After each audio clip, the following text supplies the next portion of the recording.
Called him at 7:36 p.m. I remember the number. Hey, Pop. Hey, what's up, monkey man? So listen, can I talk to you about something? Sure. I said, Dad, I don't want to go to law school anymore. I want to go to film school. A little bead of sweat starts to go down the back of my neck. I'm like, here it comes. You want to what? I thought he was going to go into all this stuff about, like, my ass. You think I'm paying for that? You know, that could be a hobby, but you know, that's not a real job. I thought all this was coming. And after about a 5-second pause, he goes, I hear this. Are you sure that's what you want to do? Yes, sir. Then I hear, well, don't half-ass. Dad not only said okay, in the way he said don't half was also, okay, let's go, big boy. Own that. Put some leverage, get some horsepower behind where you're going. Go do it. If you're gonna do it, do it. Say what you can do what you say. If you can't do it, don't say you can do it. Don't over-leverage yourself. Don't over-leverage a decision and then jump in and kind of dip a toe. I think I'll try it out. No, think if you're gonna try it out beforehand, but when it's time to go, dive. Finish it, find out. Come out the other side.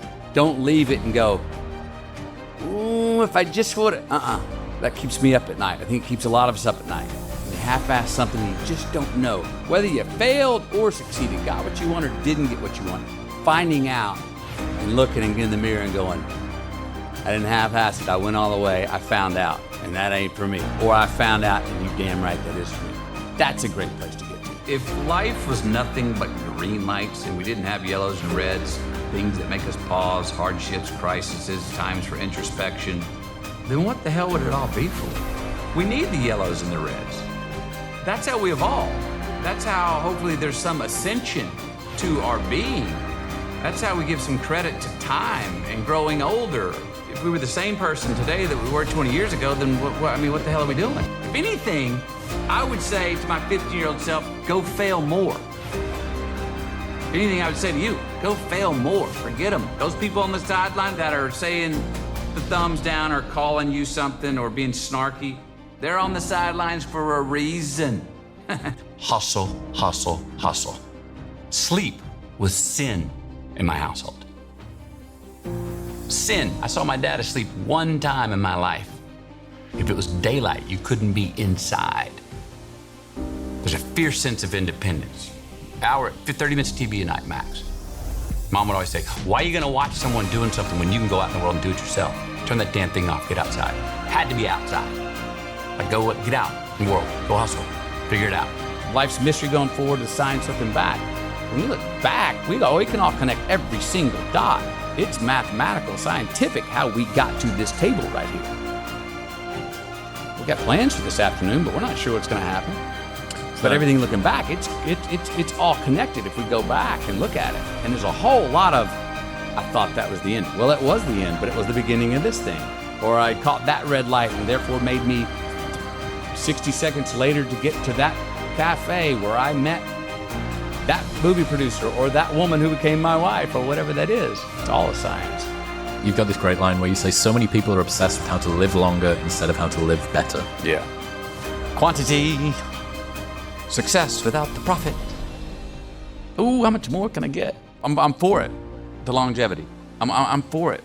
But in the pursuit of it, are we measuring quality of life along the way? Some people aren't. I personally don't want to have the highest number, but then go, oh, that wasn't any fun, or I didn't enjoy that, or I didn't. I'm just trying to remind everyone that, just like in business, when I say success without the profit, we have plenty of people that succeed. If you got the most money, the most toys, you succeed. They didn't profit. They're not profiting with their success. Profit measures quality with the quantity. So I'm saying real success is when you have profit. Well, really great longevity would be for those quality years, quality time left in this life. What do you wish more people knew about the price of success in life? Well, success has taken on different definitions over time. It used to have to do, and now, money, fame, that's your definition of success. So it seems to be that, and it always has been to some extent, whoever has more is the most successful. More access, more money, you're the winner. I'm not saying it's a race to the red light, but I am saying the fourth quarter of that being your goal, the residuals decline on quality of life. I've met many more very rich men who chase that dollar to be successful and to be relevant for having the most money, that the last 15, 20, even younger years were bewildered, lost, had no relationships, didn't have purpose. Chasing the dollar, they just did it. They were good at it and made it happen, but they didn't feel what they were doing. They couldn't even necessarily say what they were really good at. Just good deal makers or made the right calls in certain mathematics. It's also why I wasn't surprised when Trump first got elected. He had fame, he had money. We sell that every day in the West as this is how you make it. It's America. This is what you That's do. America. That's America. Be less impressed and more involved. More involved, yeah. What did you mean by that? And where did that come from? It came from, we grew up hardcore on gratitude. I'm a very thankful guy. And being thankful and having gratitude is very important. But you can't stop there. Because too much just, oh, I'm so happy to be here. You're so impressed to be here. Thank you for having me, which we should have. But if you live only there, we can't be present and be involved in whatever we're doing and do it as well as we want to do it. You gotta go, no, thank you for letting me be here, and I'm supposed to be here. Now let's go. If I'm even talking to you, if I'm here going, man, I'm so happy to be here. If I'm just happy to be here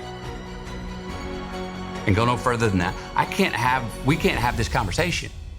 I'm not there. I won't be there yet. I can't be grounded enough to have it right here. I'd be like, I'd anticipate my thoughts. I'd, say something that is only the pretty stuff and not the ugly stuff, or, oh, don't want to be me. So to be involved allowed me to be more honest and have more courage. When we're involved, we're more honest and have more courage to do what we're fashioned to do, how we're fashioned to do it. What about love?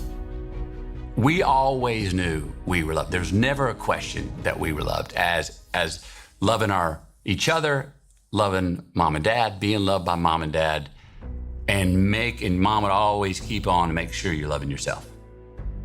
I remember breakups, heartbroken. She'd let us mourn. She was a great ear, very sensitive ear to that kind of to pains like that, broken hearts. But only for a day. After a day, she'd crank up the AC/DC, man, and go like, now, get up. You're worth it. Her loss. Come on, get out of bed. Come on. Quit moping. Lift your head up. Come on, buddy. We got this. Her loss. Give you the day. No more than that. What's the difference between a nice guy and a good man? A nice guy gets along. Yeah, do that. Yeah, I'll do that. They don't necessarily have discernment or judgment, not sure what they stand for or stand against. It's like, yes, sure, yeah, hey. A good man has ideals that they stand for and they'll stand against, and when they're tested, a good man is not a nice guy. I didn't want to keep forgiving myself on Sunday and then repeat and do the same shit again Monday, Tuesday, Friday, and then go, now I can be forgiven. I was like, no, man. Forgive me, Father. I know what I'm doing, and I'm keep doing it. Cut the shit, McConaughey. Quit giving yourself that out, that parachute, even though you may have it. Even though word says grace of God will forgive you. I need to strong arm myself, put my damn hands on the wheel, look in the mirror and go, it's on you. Because it is. I think it's why a lot of relationships don't work. We make her Wonder Woman and she makes us Superman, and neither one of us can live up to it. And that we've got that bulb, that honeymoon bulb turned up to 100 watts, and the honeymoon's over. We're trying to deal with some real base stuff. Let's leave it at 20 watts. We're just lit, but we're not just feverishly, superhuman. And I think a lot of us just purport that on someone else, and they can't live up to it. And it ends up not being fair to them. And then they do the same to us, and we both walk away going, I underwhelmed. And if you forgive me, and you believe that I mean, I'm truly sorry,